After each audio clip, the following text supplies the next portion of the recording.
या देवी सर्वभूतेषु मां शक्तिरूपेण संस्थिता नमस्तस्यै नमस्तस्यै नमस्तस्यै नमो नमः। ओम धूम दुर्गाय नमः। भक्तों, आज है 24 सितंबर 2025 और आज है बुधवार का दिन। तो आज शारदीय नवरात्रि की तृतीया तिथि है और शारदीय नवरात्रि के तीसरे दिन मां चंद्र घंटा की पूजा की जाती है। तो आज नवरात्रि का तीसरा दिन पर आप सुनने वाले हैं दुर्गा सप्तशती का चौथा अध्याय। दुर्गा सप्तशती के चौथे अध्याय में इंद्रादि देवताओं द्वारा माँ देवी की स्तुति की गई है। तो चौथे अध्याय में महर्षि मेधा कहते हैं कि जब अत्यंत पराक्रमी दुरात्मा महिषासुर दैत्य आदि को देवी के हाथों मारे जाने पर इंद्रादि देवता प्रणाम कर सिर झुकाकर मां भगवती की स्तुति करने लगे और बोले, जिस देवी ने अपनी शक्ति से यह जगत को व्याप्त किया हुआ है और जो संपूर्ण देवताओं तथा महर्षियों की पूजनीय है, उस अंबिका को हम भक्ति पूर्वक नमन करते हैं। वह हम सब का कल्याण करे। जिस अतुल प्रभाव और बल के वर्णन का भगवान विष्णु, शंकर और ब्रह्मा जी भी वर्णन नहीं कर सके, वही चंडिका देवी इस संपूर्ण जगत का पालन करे और अशुभ भय का नाश करे। तो देवी की पुण्यात्माओं के घरों में तुम लक्ष्मी उत्पन्न होने वालों के घरों में लज्जा रूप होकर उनके घरों में निवास करती हो। हम उस भगवती दुर्गा को नमन करते हैं। हे देवी, इस विषय का पालन करो। हे देवी, हम तुम्हारे अचिंत्य रूप का किस प्रकार वर्णन करें। असुरों के नाश करने वाली भारी पराक्रम तथा समस्त देवताओं और दैत्यों के विषय में जो तुम्हारे पवित्र चरित्र हैं, उनको हम किस प्रकार वर्णन करें। हे देवी, त्रिगुणात्मिका होने पर भी तुम संपूर्ण जगत की उत्पत्ति का कारण हो। हे देवी, भगवान विष्णु, शंकर आदि किसी भी देवता ने तुम्हारा पार नहीं पाया। तुम सब की आश्रय हो। यह संपूर्ण जगत तुम्हारा ही अंश रूप है, क्योंकि तुम सब की आदिभूत प्रकृति हो। हे देवी, तुम्हारे जिस नाम के उच्चारण से संपूर्ण युगों में सब देवताएं तृप्त लाभ प्राप्त करते हैं, वह स्वाहा तुम ही हो। इसके अतिरिक्त तुम पितरों की तृप्ति का कारण हो, इसलिए सबको आपको स्वदा कहते हैं।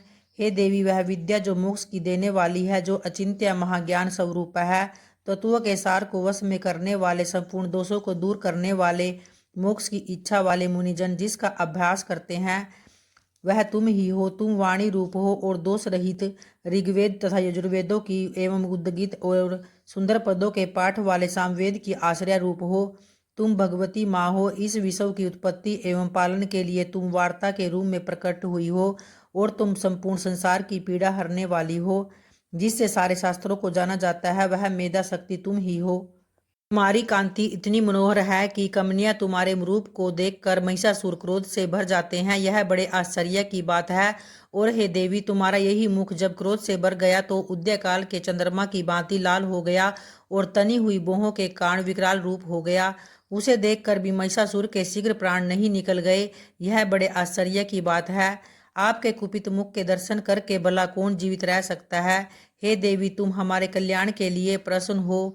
आपके प्रसन्न होने से इस जगत का अभ्युदय होता है और जब आप क्रुद्ध हो जाती हो तो कितने ही कुलों का सर्वनाश कर देती हो।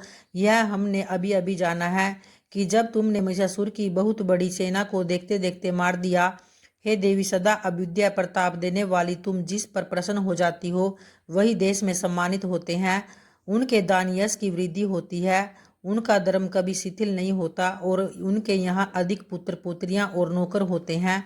तुम्हारी कृपा से धर्मात्मा पुरुष प्रतिदिन श्रद्धा पूर्वक यज्ञ करता है और धर्मानुकूल आचरण करता है और उसके प्रभाव से स्वर्गलोक में जाता है, क्योंकि तुम तीनों लोकों में मनोवांछित फल देने वाली हो। हे माँ दुर्गे, तुम स्मरण करने पर संपूर्ण जीवों के भय नष्ट कर देती हो और स्थिर चित्त वालों के द्वारा चिंतन करके उन्हें अत्यंत मंगल देती हो। हे देवी, तुम्हारा शील बुरे वृत्तांत को दूर करने वाला है और सबसे अधिक तुम्हारा रूप है, जो न तो कभी चिंतन में आ सकता है और न जिसकी दूसरों से कभी तुलना हो सकती है। तुम्हारा बल व पराक्रम शत्रुओं का नाश करने वाला है। इस तरह तुमने शत्रुओं पर भी दया प्रकट की है। हे देवी, तुम्हारे बल की किसके साथ बराबरी की जा सकती है तथा शत्रुओं को भय देने वाला इतना सुंदर रूप भी और किसका है। हृदय में कृपा और युद्ध में निष्ठुरता, यह दोनों बातें तीनों लोकों में केवल तुम में देखने में आई है। हे माता, युद्ध भूमि में शत्रुओं को मारकर तुमने उन्हें स्वर्ग लोक में पहुंचाया है। इस तरह तीनों लोकों की तुमने रक्षा की है तथा उन उन्मत्त असुरों से जो हमें भय था, उनको भी तुमने दूर किया है। तुमको हमारा नमस्कार है। हे देवी तुम शूल तथा खड्ग से हमारी रक्षा करो तथा घंटे की दवनी और धनुष की टंकार से भी हमारी रक्षा करो। हे चंडिके आप अपने शूल को घुमाकर पूर्व पश्चिम उत्तर तथा दक्षिण दिशा में हमारी रक्षा करो। तीनों लोकों में जो तुम्हारे सौम्य रूप है तथा घोर रूप है उनसे हमारी रक्षा करो तथा इस पृथ्वी की रक्षा करो। हे अंबिके आपके कर पल्लवों में जो खड्ग शूल और गदा आदि शस्त्र शोभा पा रहे हैं उनसे हमारी रक्षा करो।